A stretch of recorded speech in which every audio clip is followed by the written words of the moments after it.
Before we get into today's show, let me tell you about the latest deal from Mike Lindell, MyPillow. Once again, the big box stores have canceled their orders simply because they don't agree with Mike Lindell's politics. They don't like it because he supports President Trump. Well, he's going to pass that savings on to you. No more middleman. And boy, does he have some great deals on the Giza Dream sheets and the Percal bed sheets. Listen to this. Giza Dream queen size, normally $139.98. Your wholesale price, $69.99 when you use promo code Joey. King size, only $79.99. The Percal queen size, normally $89.98. Your wholesale price, $29.98 when you use promo code Joey. Just call 1-800-893-4059 or go to MyPillow.com. Always use promo code Joey. Free shipping options available. This allotment's not going to last very long. When they're gone, they're gone.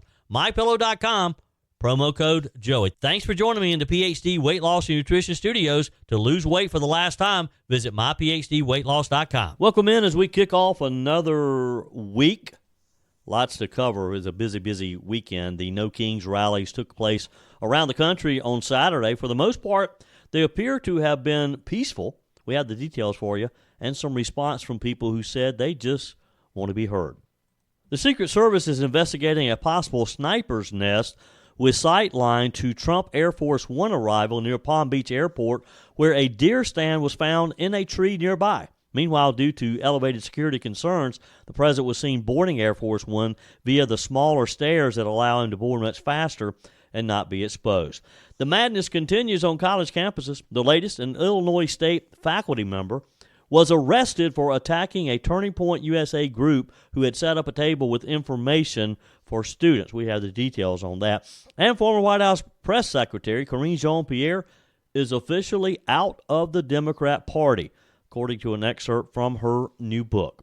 I told you we'd be back. And ye shall know the truth, and the truth shall make you free. It's Joey Hudson. I wanted to name it the Joey Hudson bill, but, they don't allow you to put names on bills. But I wanted to call it the Joey Hudson bill because I know that one's been near and dear to you for a number of years. That's how it's done. Let your voice be heard. And the truth shall set you free. Here's Joey Hudson. President Trump rejected the idea that he's acting like a monarch in an interview that took place the same day as the nation's massive No Kings protest around the country on Saturday. This was in a Fox News interview with Maria Bartiromo recorded on Saturday just prior to the demonstrations. Mr. President, do you think that the government shutdown is all about this rally that's happening this weekend, the No Kings rally? No, I mean, some people say they want to delay it for the king. This is more not a than king. They're referring to me as a king. I'm not a king. Right.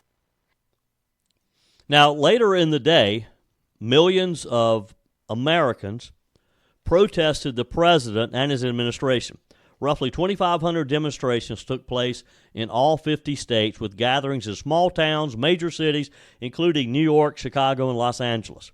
Many Democrat lawmakers, including Senate Minority Leader Chuck Schumer in New York, Illinois Governor J.B. Pritzker, joined the activists, while Republicans largely backed Trump and criticized the demonstrations. All right, so this marked the second set of the No Kings protest since President Trump took office.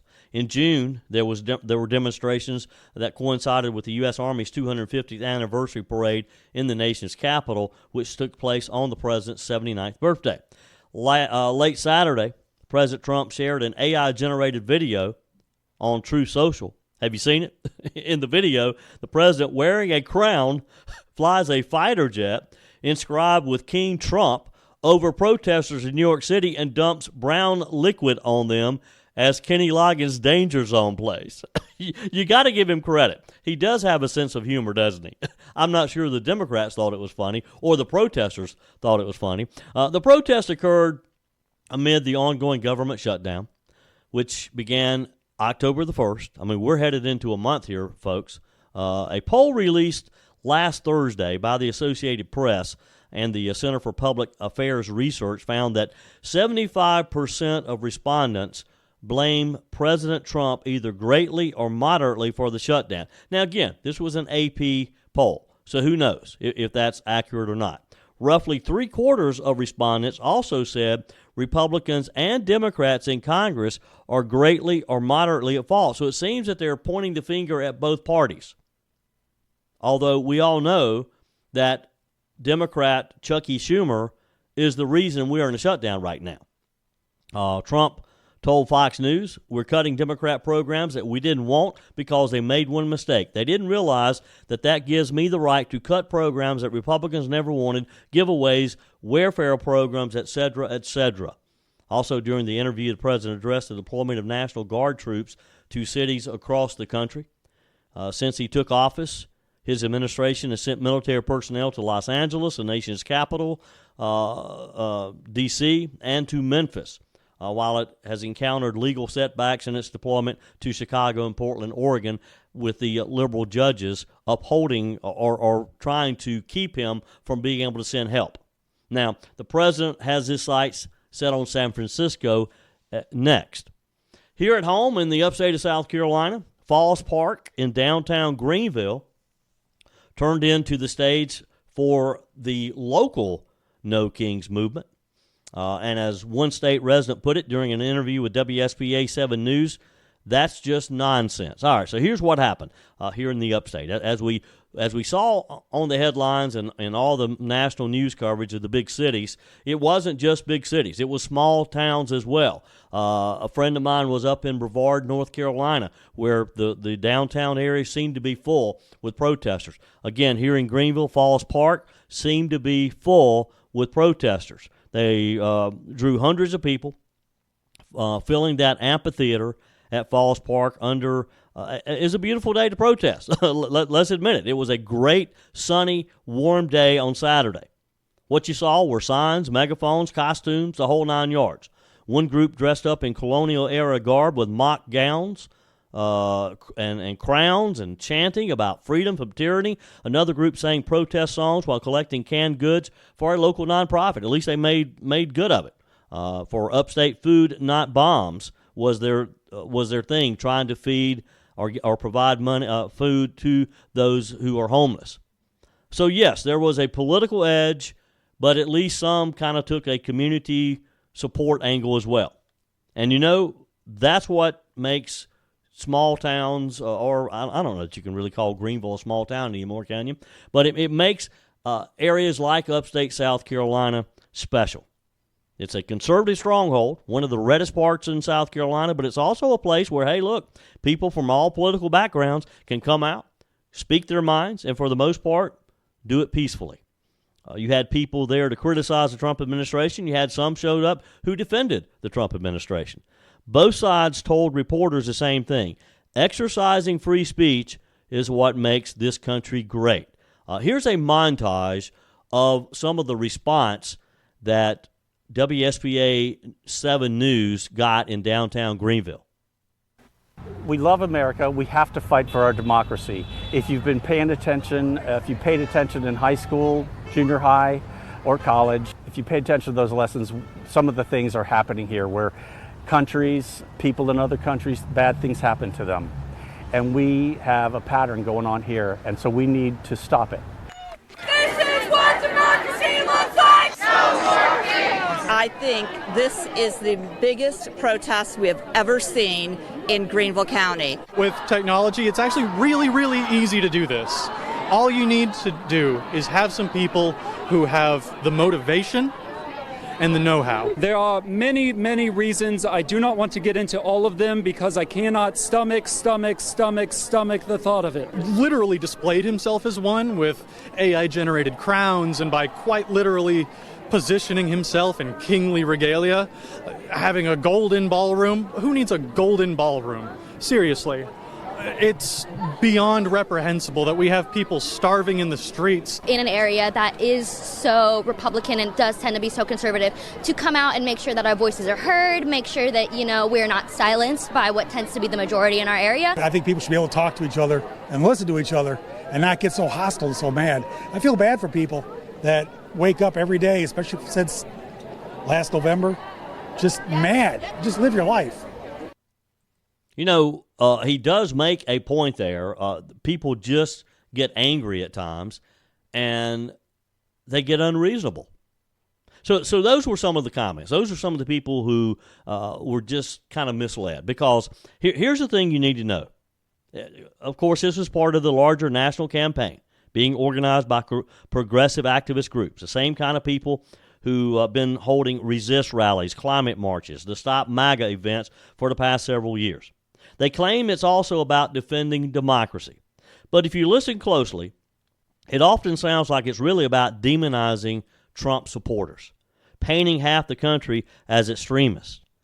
And here's the other thing.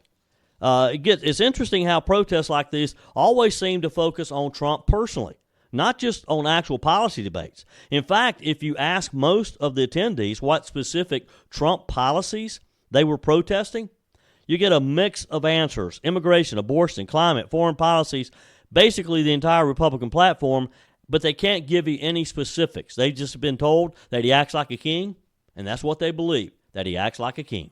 Let's be honest, those summer vacations and backyard barbecues added some extra pounds, right? But instead of feeling guilty or falling further behind, it's time to reset, drop the weight, and get back in control. The solution isn't a shot. Real lasting weight loss starts with your mind, not your mouth. At PhD Weight Loss, Dr. Ashley Lucas and her team help you uncover the real reasons behind your weight gain so that you can reprogram the way you think about food forever. PhD clients lose up to a third of their body weight without ever taking a drug. I know because I lost 33 pounds with PhD Weight Loss. Through real food, behavioral coaching, and proven science, your body can become a natural fat-burning machine. Why risk spending thousands on shots that strip away muscle, come with dangerous side effects, and leave most people regaining 60% of the weight within a year? With PhD, you'll activate your body's natural appetite control, burn fat safely, and stay in control. Even if you're already on Ozempic, PhD can help you transition off while still losing weight. Take the first step today. Call 864-644-1900 or visit myphdweightloss.com.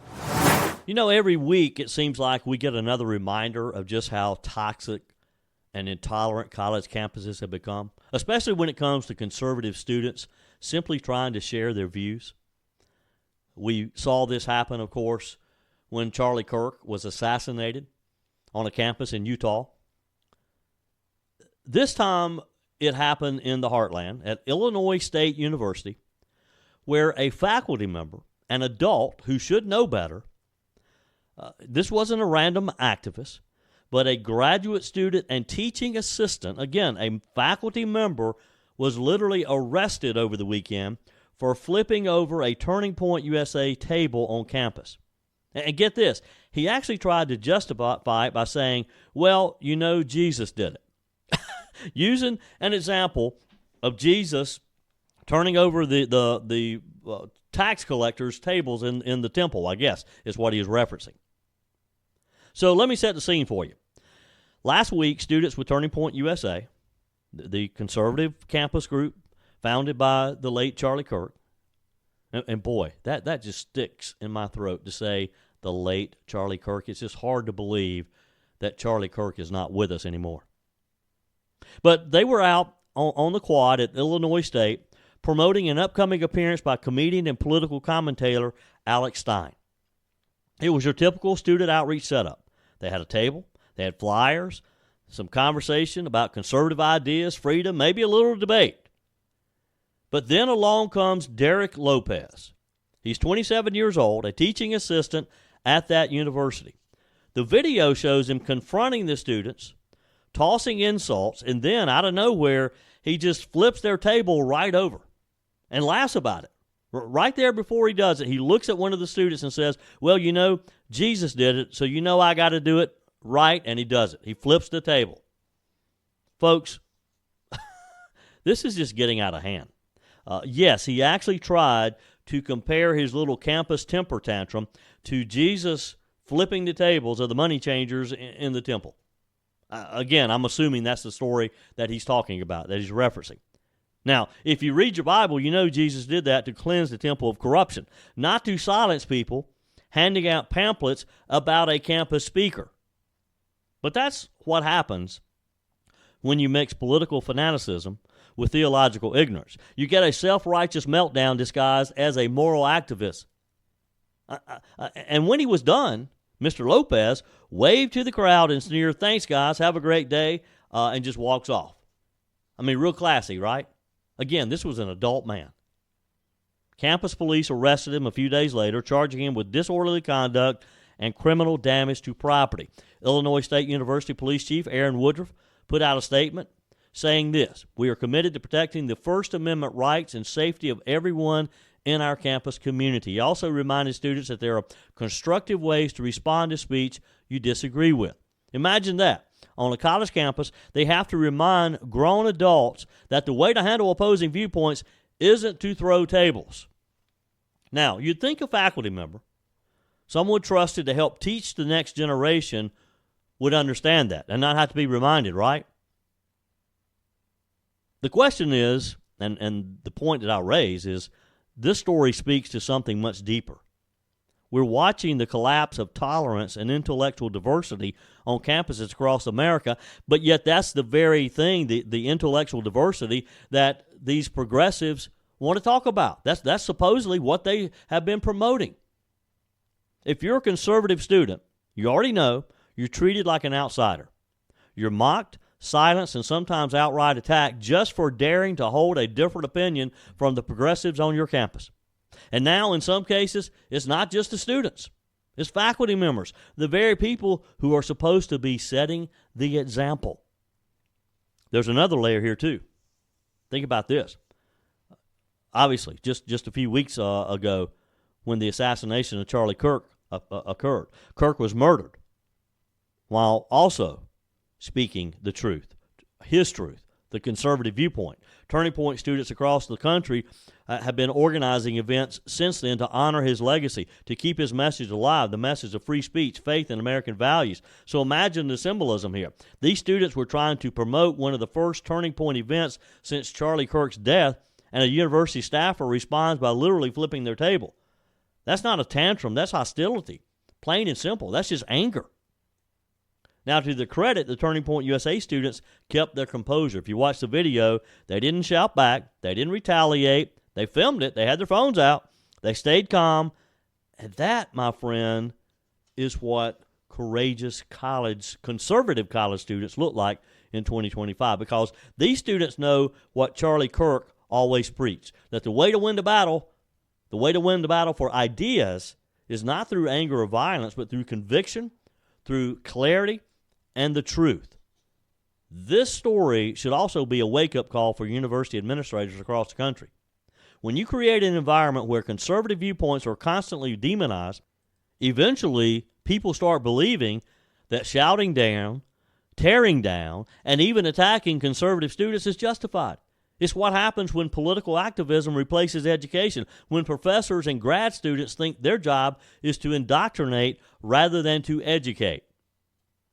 And it's why groups like Turning Point USA and the late Charlie Kirk's work have become so important, more than ever. They remind young Americans, and everybody for that matter, that it's okay to think differently. It's okay to challenge the narrative, and it's okay to stand for your values even when the world mocks you for it.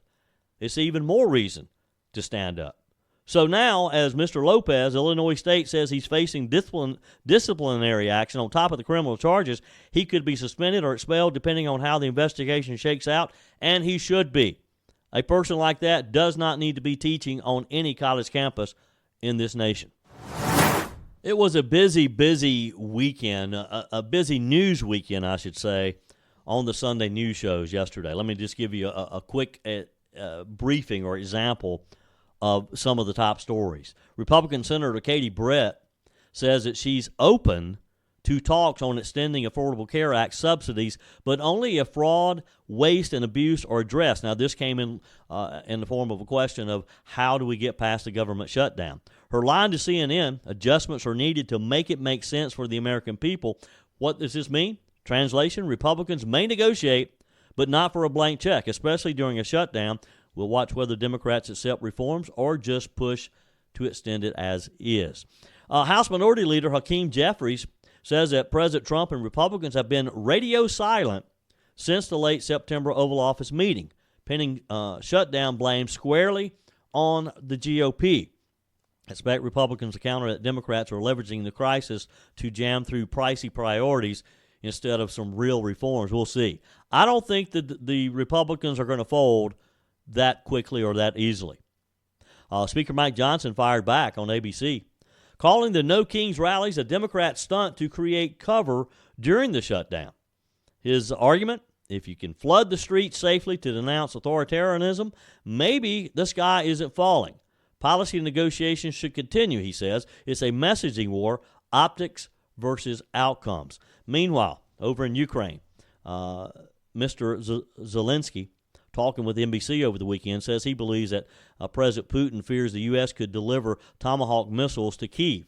That's a big claim with big implications. Deterrence by signaling or escalation risk with long-range strike capability. We're going to be watching Congress.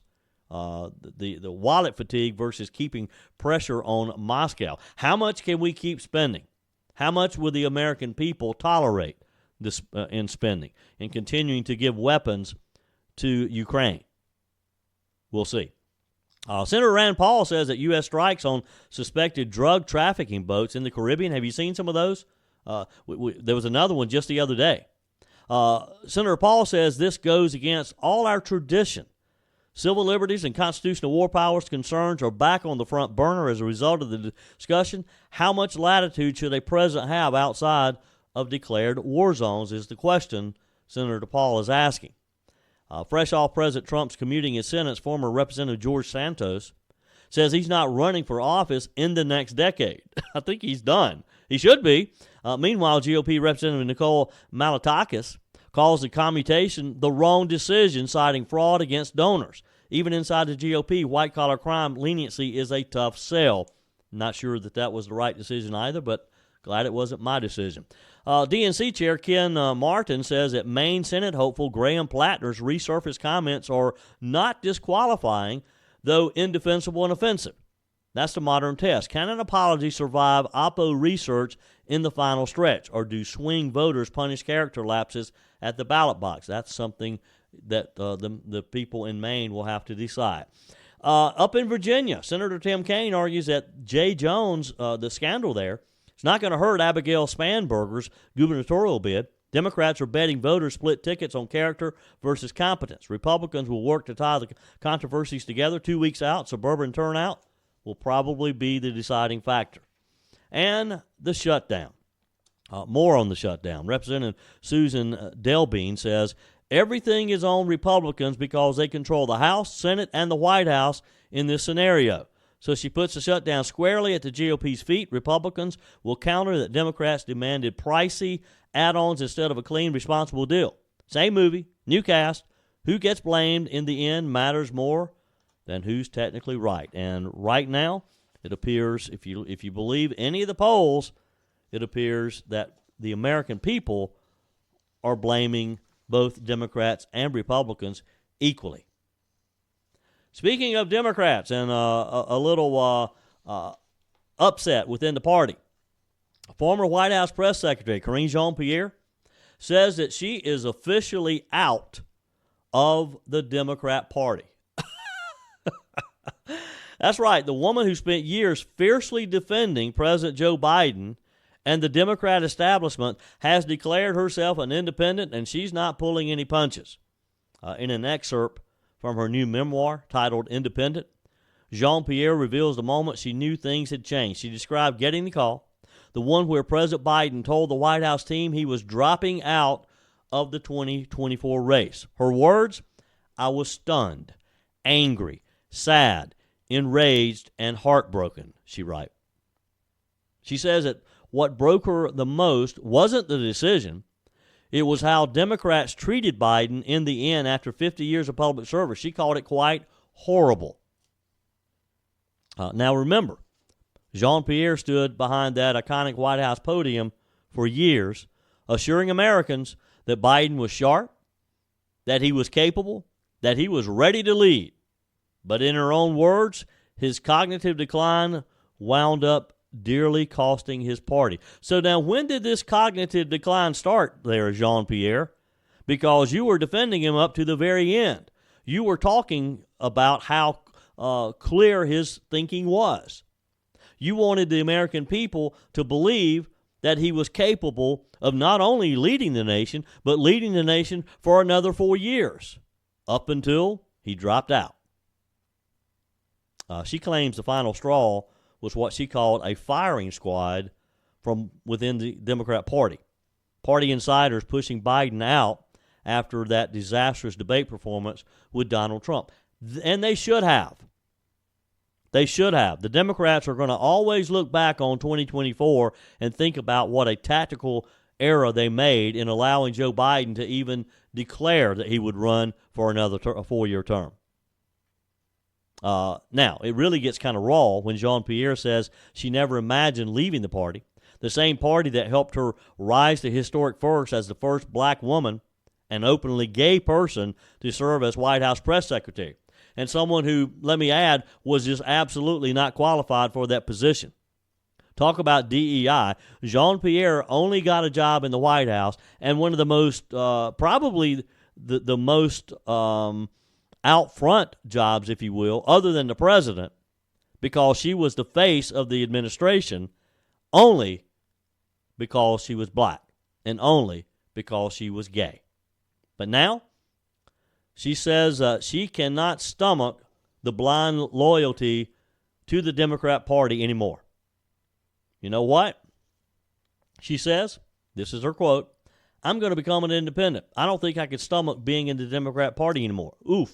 Now, that's just not a career pivot. That's a reckoning. So what does she mean? What does Jean-Pierre mean? Is she starting a new chapter in public service outside of the party system?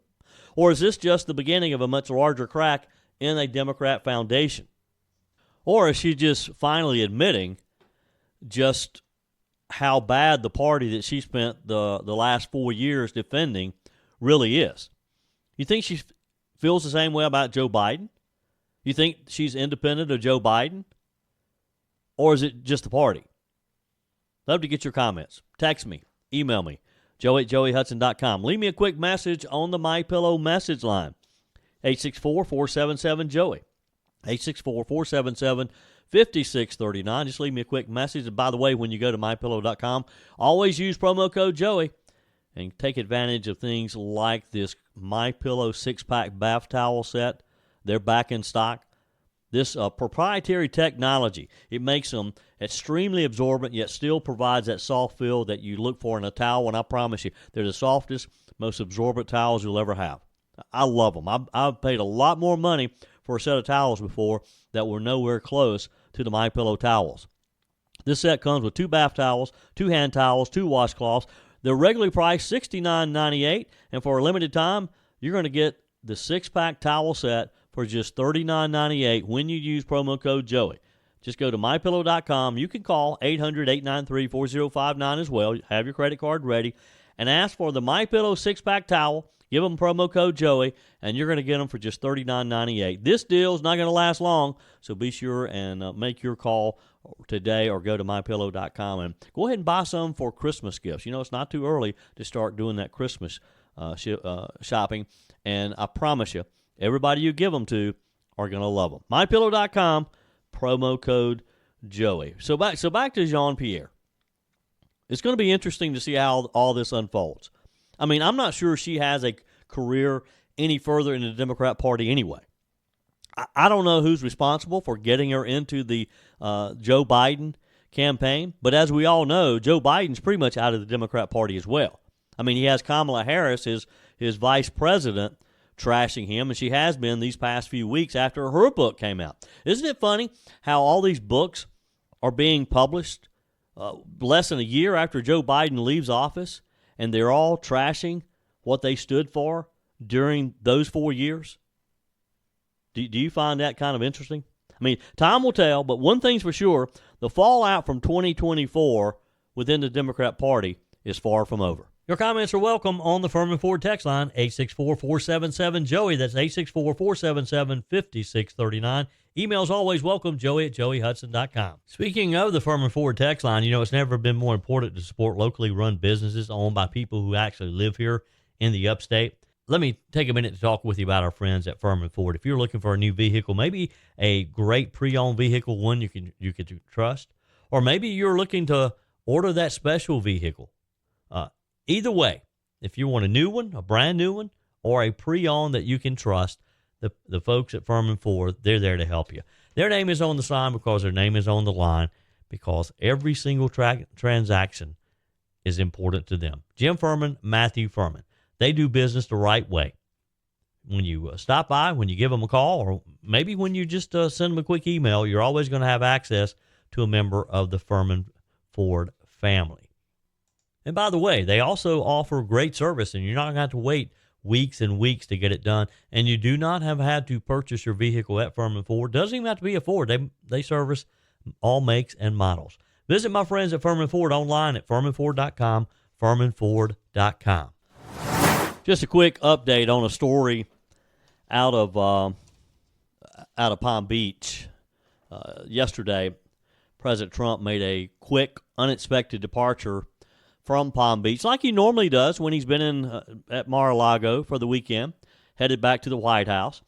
He boarded Air Force One using the smaller rear stairs instead of the usual main staircase, where you walk up the flight of stairs. He turns, he waves, and gets on board. Now, you got to remember, these smaller stairs are the ones that I made fun of Joe Biden for using when he started having to use them on a regular basis. But for different reasons. Joe Biden had to use them because he couldn't walk up the full flight of stairs. Yesterday, we're told the president had to use them because of a security move. Now, here's what happened. The U.S. Secret Service has discovered what appears to be a hunting stand, a raised platform used by hunters, a deer stand, positioned with a direct line of sight to Air Force One at Palm Beach International Airport. Now, no one was found at the scene, we're told. So far, no arrests have been made. But let's be honest about this. The potential threat raised some major red flags when you have this deer stand in the line of sight of Air Force One and where the president boards. FBI Director Kash Patel confirmed his agency is now leading the investigation. Teams have been flown in, evidence is being collected, and yes, they're even using cell phone tracking tech to see who might have been in the area, which is scary in itself, that they can tell when you've been in an area when they're not even necessarily following you, but they can tell that your cell phone has been in an area and they can identify you. Secret Service spokesperson Anthony Guglielmi said that agents discovered the stand during routine security sweeps before the president's arrival, and thankfully there's no disruption to his travel. Still, it's hard to ignore the context here. Just weeks ago, Ryan Ruth was convicted for attempting to assassinate President Trump from a sniper nest he set up near Trump's Palm Beach golf course. Now, here it goes again. So now, with a second elevated position showing up in the area, it's no surprise security protocol just got a lot tighter, as it should have. Secret Service calls it a reminder of the importance of layered protection, especially for a president who's drawing massive crowds and in a country where everybody is on pins and needles, especially over this past weekend with all the protests around the country. But again, the good news is it appears the Secret Service's processes are working.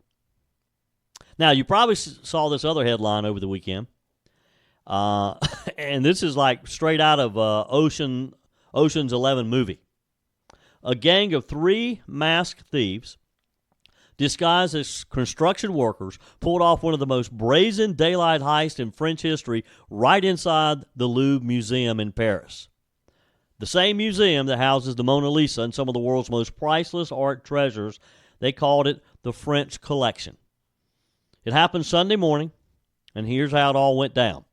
We're told at around 9:30 a.m., just 30 minutes after the Louvre opened its doors, 3 men rolled up on scooters dressed like construction workers. They had reflective vests, helmets, and, get this, their own basket lift, like the kind you see electricians use to fix a streetlight. Know what I'm saying? With surgical precision, they hoisted themselves up to a second-floor window right there in broad daylight, fired up a gas-powered chainsaw to cut their way inside the museum. Chainsaws at the Louvre in broad daylight with tourists walking by. It's a very public place. I've been there before. It's a beautiful museum, but it is a very public place. How in the world this did not get the notice of someone that some guys with chainsaws were cutting a hole in the side of the Louvre, I'll never understand. All right, so they got into the building. They broke in through the Apollo Gallery, one of the museum's most iconic rooms, just a few hundred yards from the Mona Lisa. Now, they weren't after a painting. It was France's crown jewels that they had their sights on. Video from inside shows one of the thieves, calm as he could be, just walking through using a concrete saw to slice through a glass display case while stunned visitors looked on. He's wearing a bright green vest. He's cool as ice. Once the glass shatters, the crew starts scooping up diamond and sapphire-encrusted jewelry once worn by French royalty. It took them under 10 minutes. Less than 10 minutes, they grab it and they're gone. No gunfire, no chaos, just a meticulously planned, perfectly timed, no violence heist.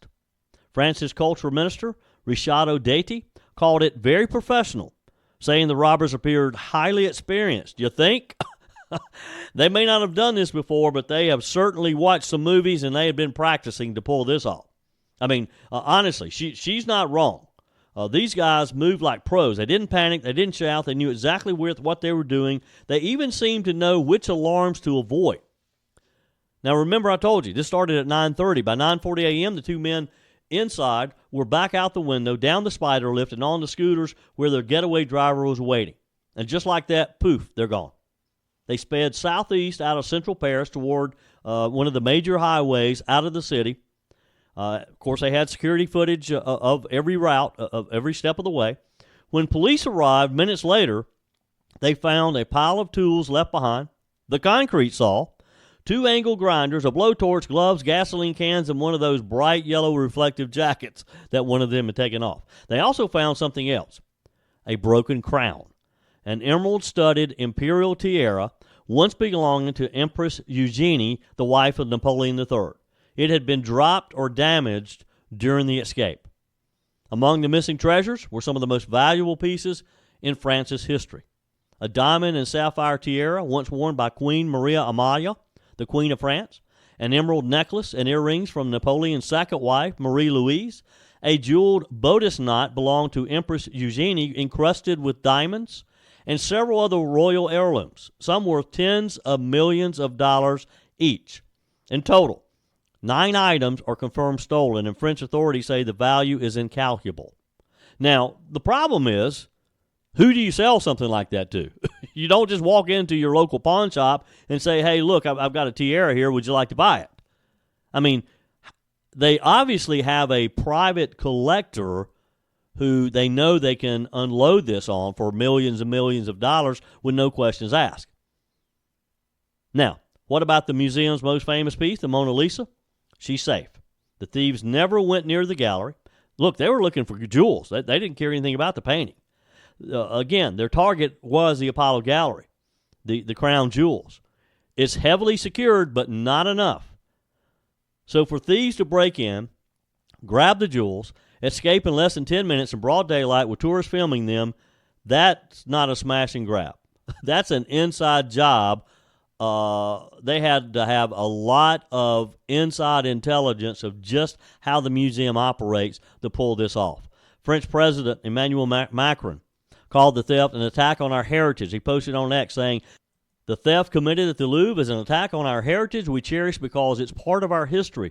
We will recover the works and the perpetrators will be brought to justice, and you can bet the French are taking this personally. I can't believe it. Out there in broad daylight with a chainsaw cutting a hole in the Louvre. That's it for today's show. Tara's up next, followed by Mike Gallagher, Bill Frady, Charlie James. We're back again tomorrow at 5 a.m. for your first cup of coffee in Sunrise, Carolina. Until then, folks, remember, God's got this. He's still in control.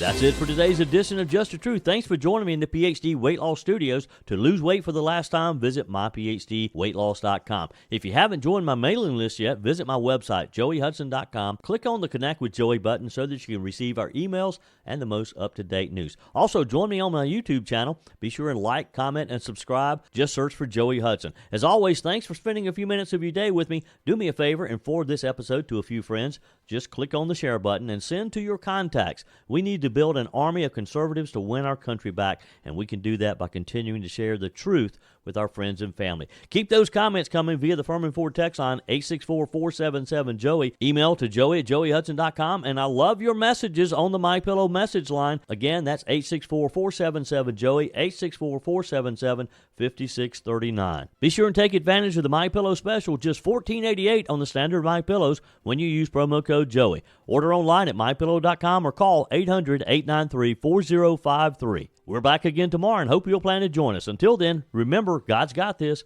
He's still in control.